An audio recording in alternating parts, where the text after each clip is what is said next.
Warahmatullahi wabarakatuh. Izin memperkenalkan diri, nama Cecep Supriyadi, NPM 1921 030470, jurusan Hukum Ekonomi Syariah kelas I. Di sini saya akan membacakan kesimpulan makalah dari kelompok 1 sampai kelompok 9. Yang pertama yaitu kelompok 1, pengantar hukum, arbitrase dan penyelesaian sengketa. Kesimpulannya adalah sebagai berikut.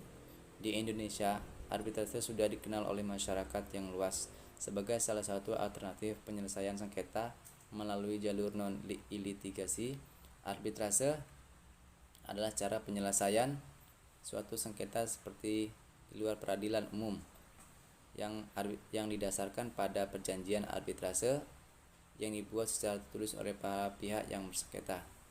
Kesimpulan yang kedua yaitu Badan Arbitrase Syariah Nasional atau Basyarnas merupakan badan yang dapat menyelesaikan sengketa perdata atau muamalat Islam dengan memutuskan suatu keputusan hukum atas masalah yang dipersengketakan dengan cara tahkim.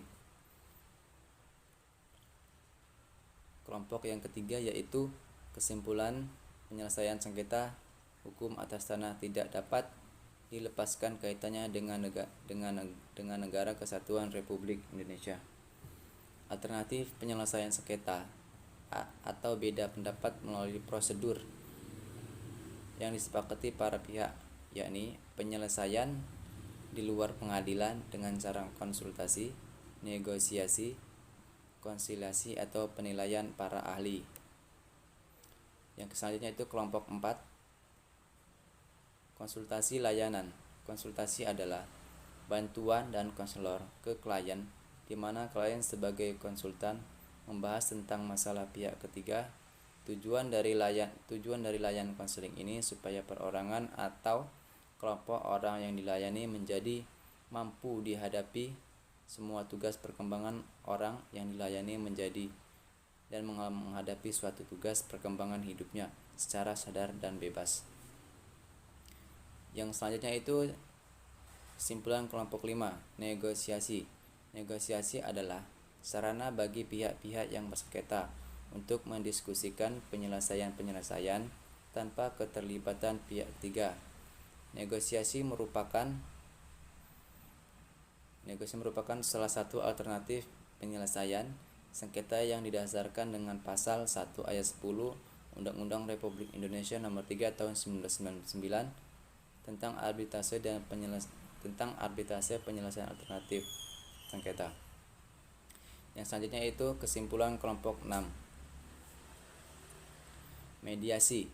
Mediasi adalah suatu proses damai di mana para pihak yang bersengketa menyerahkan penyelesaiannya kepada mediator untuk mencapai hasil akhir yang adil tanpa membuang biaya yang terlalu besar, akan tetapi tetap efektif dan diterima sepenuhnya oleh kedua belah pihak yang bersengketa secara sukarela. Kesimpulan yang ketujuh yaitu konsiliasi. Konsiliasi merupakan proses dari suatu penyelidikan tentang fakta-fakta di mana para pihak dapat menerima atau menolak usulan rekomendasi resmi yang telah dirumuskan oleh badan independen. Yang selanjutnya yaitu kesimpulan kelompok 8, pendapat hukum.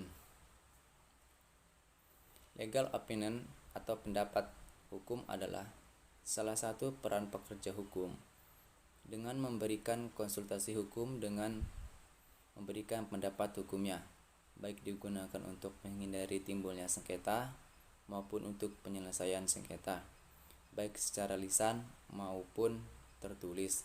Untuk orang yang membutuhkan klien bahwa legal opinion sangat diperlukan sebagai bahan pertimbangan bagi para pihak yang berkepentingan dan sedang mengalami permasalahan hukum agar dapat membuat dan mengambil suatu keputusan atau tindakan yang tepat berkenaan dengan masalah yang dihadapi. Kesimpulan kelompok 9 yaitu eksekusi keputusan arbitrase dan ADR. Lembaga arbitrase saat ingin melakukan eksekusi tidak serta-merta melakukan eksekusi itu sendiri, melainkan dilakukan oleh pengadilan karena lembaga arbitrase tidak memiliki perangkat arbitrase, tidak memiliki perangkat eksekusi seperti yang dimiliki oleh para pihak pengadilan.